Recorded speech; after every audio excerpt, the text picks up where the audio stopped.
नमस्कार, मैं हूं आपके साथ प्रेरणा मिश्रा। बंसल न्यूज की खास पेशकश आयुष्मान में आपका स्वागत है। जैसा कि आप जानते हैं कि इस कार्यक्रम में हर बार स्वास्थ्य संबंधी समस्याओं पर खास जानकारी दी जाती है। इसी कड़ी में आज हमारे साथ हैं डॉक्टर गणेश धानुका, जो बंसल हॉस्पिटल में nephrologist and kidney transplant physician हैं। डॉक्टर धानुका, आपका बहुत स्वागत करती हूँ बंसल न्यूज में। धन्यवाद। तो चलिए, आज हम डॉक्टर से बात करने वाले हैं किडनी खराब क्यों होती है, उसके क्या कारण होते हैं, डायबिटीज से किडनी कैसे खराब होती है, इन सब विषयों पर डॉक्टर से सलाह लेंगे और इलाज के बारे में जानकारी लेंगे। अगर आपके भी इससे जुड़े कोई सवाल हैं तो कार्यक्रम के दौरान आप सीधे हमसे जुड़ सकते हैं। हमारे नंबर लगातार आपकी टीवी स्क्रीन पर फ्लैश हो रहे हैं, आप सवाल कर सकते हैं और डॉक्टर गणेश से सीधे जवाब ले सकते हैं। चलिए डॉक्टर, सबसे पहला सवाल मैं आपसे करती हूँ। दरअसल क्रॉनिक किडनी डिसीज़ जो है वो क्या है, उसको समझना चाहूँगी, उसके क्या कुछ प्रमुख कारण होते हैं?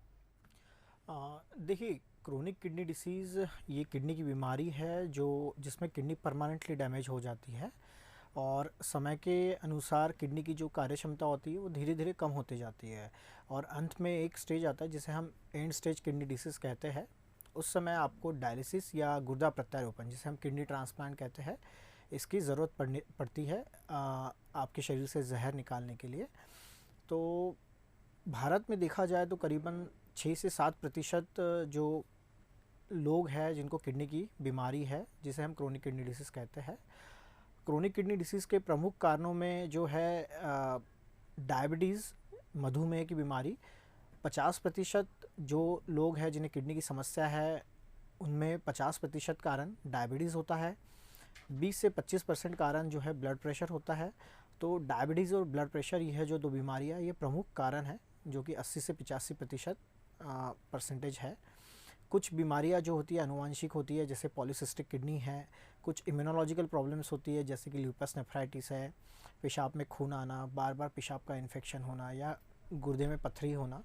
यह सभी कारण होते हैं जो अन्य कारणों में आते हैं जिससे हमारी किडनी खराब हो सकती है। बिल्कुल डॉक्टर, आपने जिक्र किया है डायबिटीज़ का, इसलिए मैं आपसे ये भी जानना चाहूँगी कि डायबिटीज़ किडनी डिसीज़ क्या होती है, कैसे होती है वो डिसीज़? देखिए, डायबिटीज़ किडनी डिसीज़ ये एक क्रोनिक किडनी डिसीज़ का फॉर्म है जिसमें डायबिटीज़ के वजह से आपके किडनी की जो है कार्य क्षमता धीरे धीरे कम होने लगती है और एक स्टेज आती है जिसे हम एंड स्टेज किडनी डिसीज़ कहते हैं। तो इस तरीके की बीमारी को हम डायबिटिक किडनी डिसीज़ कहते हैं। तो ऐसा नहीं है कि जो सभी डायबिटिक है उनको डायबिटिक किडनी डिसीज़ होगा। करीबन 100 में से 40 लोग जिन्हें डायबिटीज़ है उन्हें ही किडनी डिसीज़ होने की संभावनाएं होती है। और ये दो प्रकार के डायबिटीज़ होते हैं, एक टाइप 1 डायबिटीज़, टाइप 2 डायबिटीज़। तो जो टाइप 2 डायबिटीज़ है, इन लोगों में हमने अभी देखा है कि किडनी डिसीज़ होने की संभावनाएं ज़्यादा है। बिल्कुल। लेकिन अगर डॉक्टर डायबिटीज़ के कारण होने वाले किडनी डिसीज़ की बात करें तो देखिए, हर बीमारी के बारे में लोगों को पता हो ये तो बहुत आवश्यक होता है, लेकिन प्रत्येक मरीज़ को डायबिटीज़ से होने वाली किडनी डिसीज़ के बारे में जानना क्यों ज़रूरी है? देखिए, डायबिटिक किडनी डिसीज़, जैसे कि मैंने बताया, 100 डायबिटीज़ मरीज़ों में से सिर्फ 40 लोगों को ही डायबिटिक किडनी डिसीज़ होती है। इस बीमारी के लिए जानना इसलिए ज़रूरी है कि यह बीमारी अचानक से आपको डायलिसिस या किडनी ट्रांसप्लांट की ज़रूरत नहीं पड़ती है। यह एक छोटे से बीमारी फॉर्म में स्टार्ट होती है और धीरे धीरे अगले 10 से 15 सालों में बढ़ती है, जहां आपको डायलिसिस या किडनी ट्रांसप्लांट की ज़रूरत होती है। तो अगर आपको शुरुआती दौर में इस बीमारी का अगर आप निदान करते हैं और आप नेफ्रोलॉजिस्ट के फॉलो में रहते हैं, आपका शुगर, बीपी कंट्रोल करते हैं, तो इस बीमारी को वहाँ रोका जा सकता है और जो डायलिसिस या किडनी ट्रांसप्लांट की जो ज़रूरत है उसे हम थोड़ा लंबे समय तक खींच सकते हैं या फिर इसे हम बचा भी सकते हैं। तो इसीलिए डायबिटिक किडनी डिसीज़ के बारे में जानना बहुत ज़्यादा ज़रूरी है। बिल्कुल। तो डायबिटीज़ किडनी डिसीज़ के बारे में जानना बहुत आवश्यक है। शायद दर्शक ये समझ गए होंगे डॉक्टर, लेकिन डायबिटीज़ के मरीजों की किडनी खराब होने की कितनी संभावना होती है, इस बात की जानकारी भी आपसे लेना चाहेंगे। देखिए, डायबिटीज़ दो प्रकार के होते हैं। एक है टाइप 1 डायबिटीज़, जिसे बचपन से ही डायबिटीज़ होता है, जिन्हें हमें इंसुलिन ही देना होता है दवा के फॉर्म में। दूसरा होता है टाइप 2 डायबिटीज़, जो कि एक बुज़ुर्ग लोगों में जो डायबिटीज़ होती है उम्र के 40 या 50 साल के बाद, जो व्यक्ति काफ़ी मोटे होते हैं, इन मरीज़ों में इंसुलिन रेजिस्टेंस होता है, जिनमें डायबिटीज़ की गोलियों से भी काम चल जाता है। तो करीबन 40% लोग जो है डायबिटीज़, तो रफ एवरेज होता है 30 से 40% जो डायबिटिक पेशेंट हैं उनमें डायबिटिक किडनी डिसीज़ होने की संभावनाएं होती है। और जैसे कि मैंने बताया कि डायबिटिक किडनी डिसीज़ शुरुआती दौर में आपको सिर्फ पेशाब में प्रोटीन की मात्रा बढ़ती है, इसी फॉर्म में स्टार्ट होती है और धीरे धीरे लंबे समय अमूमन 10 से 15 साल मिनिमम लगते हैं कि आपका क्रिएटिनिन बढ़ने लगेगा और अंत में एंड स्टेज किडनी होकर आपको डायलिसिस या ट्रांसप्लांट की ज़रूरत पड़ सकती है। ठीक है, एक और बात जो डॉक्टर ने बताई वो तो समझ गए, लेकिन मधुमेह के रोगी में डायबिटीज़ किडनी डिसीज़ कब शुरू होती है, ये जानना बेहद आवश्यक लगता है मुझे। देखिए, टाइप 1 डायबिटिक जो पेशेंट होते हैं जिन्हें बचपन से इंसुलिन की ज़रूरत होती है, इन मरीज़ों में जिस दिन डायबिटीज़ आपको जिस समय पता चलता है उससे करीबन 10 से 15 साल बाद आपको डायबिटिक किडनी डिसीज़ डेवलप होने लगता है। लेकिन टाइप 2 डायबिटीज़ जो मरीज़ होते हैं इनमें देखा गया है काफ़ी परसेंट यानी काफ़ी मरीज़ों को जब इन्हें डायबिटीज़ पता चलता है उसी समय इनको डायबिटिक किडनी डिसीज़ हो सकता है। बिल्कुल। तो डॉक्टर जिस तरह से बता रहे हैं, चलिए सबसे पहले मैं दर्शकों को एक और बार ये बता देती हूँ कि अगर आपके भी कोई सवाल हो इस समस्या से लेकर तो डॉक्टर हमारे साथ मौजूद हैं और आप कॉल कर सकते हैं। लगातार नंबर टीवी स्क्रीन पर फ्लैश हो रहे हैं और डॉक्टर से सीधे जुड़ सकते हैं और उनसे सलाह ले सकते हैं। चलिए डॉक्टर गणेश, आपकी ओर रुख करना चाहूँगी। डायबिटीज़ किस प्रकार किडनी को नुकसान पहुँचा सकती है, ये एक बहुत अहम सवाल हो जाता है, क्योंकि डायबिटीज़ में देखा जाता है नुकसान तो कई तरह के होते हैं, लेकिन किडनी को किस तरह से नुकसान होता है? देखिए, डायबिटीज़ में आपको जैसे कि पता है कि हमारी ब्लड शुगर लेवल ज़्यादा बढ़ जाती है, तो जो शुगर लेवल बढ़ता है ये धीरे धीरे हमारे किडनी में जो छोटी छोटी रक्त कोशिकाएं होती है इसे डैमेज करता है। और जब रक्त कोशिकाएं डैमेज होती है तो हमारा किडनी का काम होता है कि हमारे खून को फिल्टर करना, तो फिल्टर करते हुए फिर किडनी में धीरे धीरे प्रोटीन का रिसाव होने लगता है, तो हमारे पेशाब में फिर प्रोटीन की मात्रा बढ़ती है। तो यह प्रोटीन धीरे धीरे हमारे किडनी को अंदरूनी डैमेज करते हैं। डायबिटीज़ रक्त कोशिकाओं को डैमेज होने की वजह से ब्लड प्रेशर बढ़ता है। तो यह दोनों चीज़ें मिल के अगले 10 से 15 सालों में किडनी को अंदरूनी डैमेज करते हुए क्रिएटिनिन को बढ़ाते हैं। तो क्या ये माना जाए कि जो डायबिटीज़ के पेशेंट्स होते हैं उनमें ब्लड प्रेशर की समस्या अधिक होने की हमेशा बनी रहती है? जी हाँ, देखा गया है कि जो डायबिटिक पेशेंट्स होते हैं इन्हें ब्लड प्रेशर की समस्या बहुत ज़्यादा पाई गई। करीबन 60 से 80% डायबिटिक मरीज़ों में ब्लड प्रेशर साथ में ही पाया जाता है। उसका प्रमुख कारण मैंने बताया है, हमारे शरीर में ब्लड प्रेशर कंट्रोल करने के लिए किडनी का एक अहम रोल है। तो डायबिटिक पेशेंट में जब डायबिटिक किडनी डिसीज़ डेवलप होता है तो जो किडनी की क्षमता है ब्लड प्रेशर कंट्रोल करने की वो भी धीरे धीरे कम होने लगती है। तो उसी समय मरीजों को ब्लड प्रेशर की समस्याएं भी उत्पन्न होती हैं। बिल्कुल।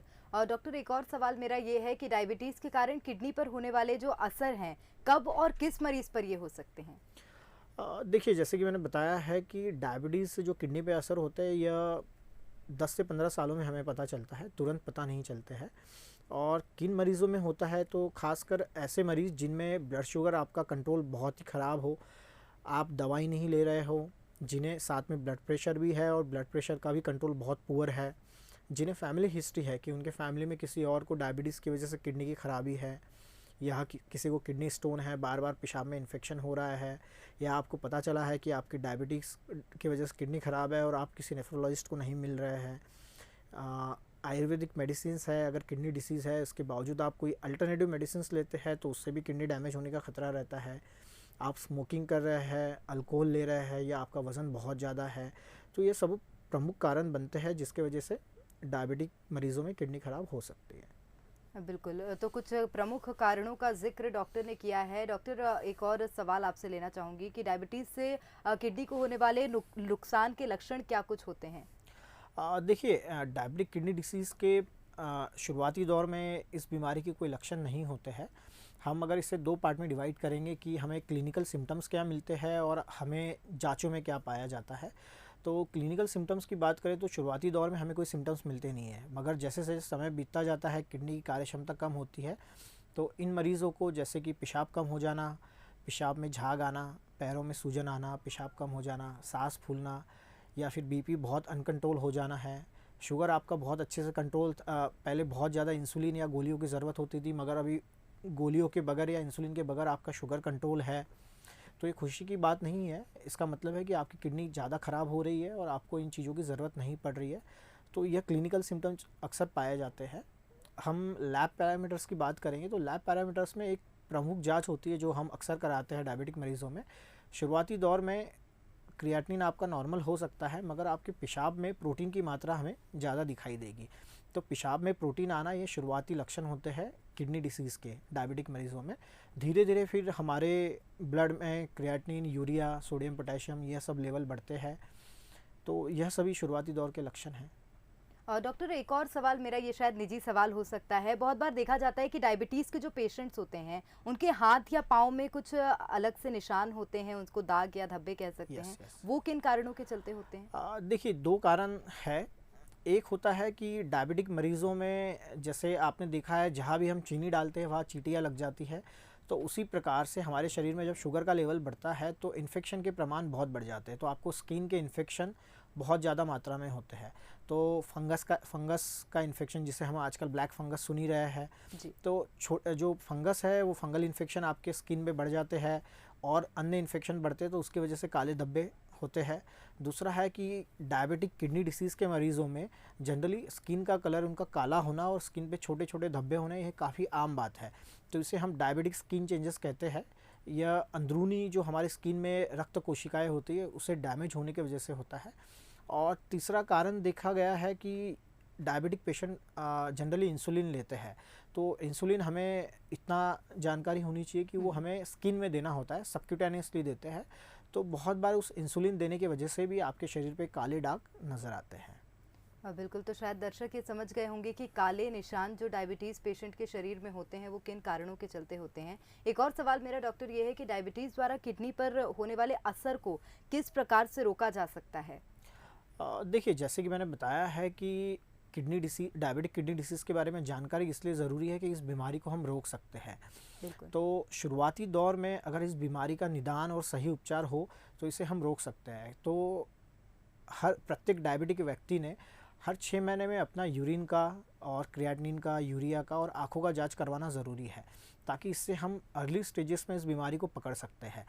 तो इस बीमारी में प्रमुखतः हम रोकने के लिए यह है कि आप डायबिटीज़ को बहुत अच्छे से कंट्रोल रखिए, आपके ब्लड प्रेशर को कंट्रोल रखिए। आपके नेफ्रोलॉजिस्ट ने जो आपको डाइट बताई है उस डाइट को आप फॉलो करिए। नमक कम खाना है, दारू या फिर स्मोकिंग है या बहुत ज़्यादा वज़न बढ़ना, यह ना के बराबर होना चाहिए आपके जीवन में। या फिर जो मेडिसिन्स है आपकी बताइए वो आपने रेगुलरली खानी चाहिए। तो यह जो प्रमुख चीज़ें होती है जिसके कारण हम इसे प्रिवेंट कर सकते हैं। बिल्कुल, तो मेडिसिन्स तो मुझे लगता है कि जो डायबिटीज़ पेशेंट्स को दी जाती हैं वो लेना बेहद आवश्यक है। उसमें किसी तरह की लापरवाही ना बरतें। जो दर्शक सुन रहे हों उनके लिए भी एक बहुत बड़ा संदेश हो सकता है। डॉक्टर, एक और सवाल मेरा है, किडनी पर डायबिटीज़ का असर होने का शीघ्र निदान या जल्द से जल्द उपचार किस प्रकार से किया जा सकता है? देखिए, निदान और उपचार दो प्रकार से अलग अलग होते हैं। अगर हमें डायबिटिक किडनी डिसीज़ का निदान करना है तो इसे हम दो पार्ट में डिवाइड करते हैं। एक होता है हम बायोकेमिकल टेस्ट, जिसमें हम पेशाब की और खून की जांचें होती है। दूसरा होता है एक अल्ट्रासाउंड और किडनी बायोप्सी। तो जैसे कि मैंने बताया है कि डायबिटिक किडनी डिसीज़ के शुरुआती दौर में हम पेशाब में प्रोटीन की जांच कर इस बीमारी को जल्द से जल्द पकड़ सकते हैं। तो जिसे हम यूरिन प्रोटीन क्रिएटिनिन रेशो या 24 आवर यूरिन प्रोटीन की जांच कहते हैं। नॉर्मली 24 घंटे में आपके पेशाब में 150 मिलीग्राम से कम प्रोटीन जो है हमारी बॉडी फेंकती है बाहर, मगर डायबिटिक किडनी डिसीज़ में यह प्रोटीन की मात्रा काफ़ी बढ़ जाती है। तो यूरिन में प्रोटीन का पाया जाना ये शुरुआती दौर में बहुत ही अच्छा और बहुत ही सस्ता टेस्ट है, जिससे हम कंफर्म कर सकते हैं कि ये डायबिटिक किडनी डिसीज़ है। कुछ ब्लड की जांचें होती है जिसमें हम आपके शरीर में हीमोग्लोबिन की कमी, यूरिया, क्रिएटिनिन इनकी मात्रा बढ़ जाना, सोडियम पोटेशियम का इम्बैलेंस हो जाना, यह सभी चीज़ें हमें दर्शाती है कि आपको किडनी डिसीज़ हो सकती है डायबिटीज़ की वजह से। रेडियोलॉजिकल इन्वेस्टिगेशन में देखेंगे तो अल्ट्रासाउंड में आपको किडनी का साइज़ हो सकता है आपका छोटा हो जाए, डायबिटीज़ की वजह से किडनियाँ सिकुड़ जाती है। तो यह भी हमें दर्शाता है कि किडनी डिसीज़ आपको हो सकता है। बहुत बार डायबिटिक पेशेंट्स में हमें कन्फ्यूजन होता है कि ये बीमारी किस वजह से होगी, या ब्लड प्रेशर या डायबिटीज़ या किसी और कारण से। तो उन मरीज़ों में हम किडनी बायोप्सी भी करते हैं। तो किडनी बायोप्सी से हमें माइक्रोस्कोप द्वारा ये क्लियर पता पड़ जाता है कि यह बीमारी डायबिटीज़ से है या कोई अन्य कारणों से। तो यह सभी टेस्ट होती है जिससे हम निदान कर सकते हैं। रही बात उपचार की, तो डायबिटिक किडनी डिसीज़ के उपचार में प्रमुख चीज़ें वही है कि आपको डायबिटीज़ का कंट्रोल बहुत अच्छा रखना है, ब्लड प्रेशर कंट्रोल रखना है, जो आपके नेफ्रोलॉजिस्ट ने आपको डाइट बताई है उस डाइट को आपको फॉलो करना है, दवाइयों को बिल्कुल ना छोड़े। समय के अनुसार धीरे धीरे इस बीमारी पे हम कंट्रोल पा सकते हैं, या अगर इस बीमारी पे कंट्रोल ना भी हो, धीरे धीरे क्रिएटिनिन आपका बढ़ता है, तो अंत में एंड स्टेज किडनी डिसीज़ में आपको डायलिसिस या किडनी ट्रांसप्लांट की ज़रूरत पड़ सकती है। बिल्कुल। डॉक्टर, एक और सवाल है, यूरिन में माइक्रो एब्यूमिन्यूरिया, ये शब्द तो मैं पहली बार सुन रही हूँ। जांच कराना क्यों अच्छा माना जाता है और ये कब और किसे कराना चाहिए? देखिए, मैंने अभी जैसे बताया कि निदान करने के लिए प्रमुख जो हमारे पास सस्ता सुंदर टिकाऊ टेस्ट है वो है यूरिन का। डायबिटीज़ में शुरुआती दौर में ही यूरिन में प्रोटीन आने लगता है, तब आपका हो सकता है यूरिया क्रिएटिनिन का लेवल ब्लड में नॉर्मल हो। तो यह एक लक्षण होता है जिससे हम इस बीमारी को पकड़ सकते हैं। तो जैसे मैंने बताया कि पेशाब में प्रोटीन नॉर्मली हमारे नहीं होता है। अगर पेशाब में प्रोटीन पाया जाता है तो यह शुरुआती दौर के लक्षण हो सकते हैं। इसे हम यूरिन माइक्रोअल्ब्यूमिन्यूरिया कहते हैं। तो यह टेस्ट हम बहुत विविध प्रकार से कर सकते हैं, जिसे हम घर पर भी कर सकते हैं कि पेशाब का कंटेनर हम लेके उसमें एक छोटी सी पट्टी आती है जो ऑनलाइन या किसी मेडिकल सर्जिकल के शॉप में मिल जाती है, जिसमें हम एल्ब्यूमिन का टेस्ट घर बैठे ही कर सकते हैं, चाहे आप लैब में भी दे सकते हैं। और यह करना इसलिए ज़रूरी है कि हमें उस समय पर अगर हमने इस बीमारी को पकड़ लिया और इलाज प्रॉपर करवाते हैं तो भविष्य में होने वाले जो आपके डायलिसिस है या किडनी ट्रांसप्लांट है, इससे हम आपको बचा सकते हैं। बिल्कुल। एक और सवाल डॉक्टर ये है कि डायबिटिक किडनी डिसीज़ की जो बीमारी है, ये जो रोगी हैं उनको कब आवश्यक रूप से, अनिवार्य रूप से डॉक्टर से संपर्क करना चाहिए? देखिए, अगर आपको डायबिटिक किडनी डिसीज़ पता चल जाता है, या मैंने जो बताया है लक्षण कि आपके पैरों में सूजन है, पेशाब कम आ रहा है, बार बार पेशाब का इन्फेक्शन, ब्लड प्रेशर अनकंट्रोल्ड है, आपका शुगर की दवाई की ज़रूरत बंद हो गई है आपको, या फिर आपके क्रिएटिनिन यूरिया बढ़ा हुआ है, या यूरिन में माइक्रोअल्ब्यूमिन यूरिया है, तो यह समय होता है कि आपने आपके नेफ्रोलॉजिस्ट को, जो किडनी विशेषज्ञ हैं, इनको मिलना ज़रूरी है। और आगे भी इनके फॉलोअप में रहना बहुत ज़रूरी है। जनरली अगर देखा जाए तो जो टाइप 1 डायबिटिक पेशेंट्स होते हैं उनको हम कहते हैं कि आपको जिस दिन डायबिटीज़ आपको पता चलता है उसके हर 6 महीने में या 1 साल में आपको क्रिएटिनिन और यूरिन की जांच करवानी है, वो भी जिस दिन डायग्नोसिस होता है उससे 5 से 10 साल बाद। मगर जो टाइप 2 डायबिटिक है उनको हम कहते हैं कि जिस दिन आपको डायबिटीज़ पता चला है उसके अगले दिन ही आप पेशाब और क्रिएटिनिन की जांच करवा कर आपके नेफ्रोलॉजिस्ट से ज़रूर मिले, ताकि हो सकता है आपकी बीमारी उस समय पता पड़ पाए। बिल्कुल। एक डायबिटीज़ तो एक कारण हो सकता है किडनी में ख़राबी होने का डॉक्टर, लेकिन बहुत बार ऐसा देखा जाता है कि बहुत कारणों के चलते लोगों को बार बार किडनी स्टोन्स जैसी समस्याएं आती हैं, किडनी ख़राब होती है, और यूरिन में भी देखा जाता है लीकेज की समस्या काफ़ी ज़्यादा होती है। वो क्यों होती है डॉक्टर, आपसे समझना चाहूँगी। देखिए, किडनी स्टोन एक बहुत ही डिफरेंट समस्या है। किडनी स्टोन के प्रमुख कारण होते हैं कि आप डाइट में बहुत ज़्यादा प्रोटीन की मात्रा ले रहे हो, या नमक बहुत ज़्यादा खा रहे हो, आपने पानी की मात्रा बहुत कम कर दी है, या आपको बार बार पेशाब का इन्फेक्शन हो रहा है। और बहुत बार हमने देखा है कि कुछ एरियाज़ होते हैं जिनमें पानी की क्षमता होती है, जिसमें पानी में हमें कैल्शियम और फॉस्फोरस का लेवल भी बहुत ज़्यादा होता है, जो ज़मीनी पानी होता है, वो भी एक कारण हो सकता है कि आपको किडनी स्टोन बने। कभी कभी ये भी पाया गया है कि आपको आनुवांशिक बीमारियां है जिसमें किडनी स्टोन बनता है, कि आपके फैमिली में किडनी स्टोन है, उसके वजह से उसके चलते आपको भी हो रहा है। तो ये किडनी स्टोन के प्रमुख कारण होते हैं। और पेशाब पर कंट्रोल न रहना, इसमें बहुत सारी चीज़ें हो सकती है। कुछ न्यूरोलॉजिकल प्रॉब्लम है कि आपकी रीढ़ की हड्डी में दिक्कत है, या आपको पेशाब का इन्फेक्शन है, ये कारण हो सकते हैं। किडनी स्टोन में बहुत बार देखा ही जाता है कि पेशाब कंट्रोल नहीं रहता है। ठीक है डॉक्टर, हमारे साथ एक कॉलर जुड़ गए हैं, अजित नाम है उनका, बैरागढ़ भोपाल से हैं। अजित, आपके जो भी सवाल हो आप डॉक्टर से संपर्क कर सकते हैं। अजित, आप सुन पा रहे हैं? मुझे लगता है अजित से संपर्क टूट गया है। डॉक्टर, एक और सवाल मेरा है कि डायबिटीज़ का किडनी पर होने वाला जो प्रभाव है उसके क्या कुछ उपचार हो सकते हैं? देखिए, जैसे कि मैंने अभी बताया है, उपचारों में प्रमुख तो यह है कि आपको इस बीमारी को शुरुआती दौर में निदान कर कर जिस प्रकार से हमने बताया है कि इसे हम कैसे बचा सकते हैं, कि शुगर कंट्रोल करना है, ब्लड प्रेशर कंट्रोल करना है, प्रॉपर डाइट, रेगुलर एक्सरसाइज, और आपको जो डॉक्टर द्वारा बताई गई दवाई है वो रेगुलर खानी है। यही प्रमुख उपचार है। जब किडनी डिसीज़ एंड स्टेज में पहुंच जाती है तो इसके लिए भी उपचार अवेलेबल है अभी मेडिकल साइंस में, जैसे कि डायलिसिस और ट्रांसप्लांट। दोनों बहुत ही अच्छे उपचार है, जिससे आपको एक क्वालिटी ऑफ लाइफ मिल सकती है कि आपकी किडनी एंड स्टेज पर पहुंचने के बाद भी आप एक नॉर्मल ज़िंदगी इन दो उपचारों के द्वारा जी सकते हैं। बिल्कुल। तो सबसे अहम बात जो डॉक्टर ने समझाई वो ये है कि डाइट और दवाई इसका नियमित रूप से सेवन करें, क्योंकि दवाई भी जो दी गई है वो बेहद आवश्यक हो सकती है हमारी जान बचाने के लिए। और बहुत धन्यवाद डॉक्टर हमारे साथ जुड़ने के लिए और तमाम जानकारियां जो आपने साझा की। तो आज डॉक्टर गणेश धानुका ने हमारे साथ किडनी खराब होने के बारे में कई जानकारियां साझा की हैं। निश्चित रूप से आपको सभी सवालों के जवाब मिल गए होंगे। यदि आप भी किडनी से जुड़ी बीमारी से परेशान हैं तो बिल्कुल भी लापरवाही ना करें, फौरन डॉक्टर से संपर्क करें और स्वस्थ रहें। इसी के साथ हमारी इस खास पेशकश में फिलहाल इतना ही। कल फिर हाजिर होंगे एक नई स्वास्थ्य संबंधी समस्या को लेकर, साथ ही बताएंगे उसके उपचार। दीजिए इजाजत।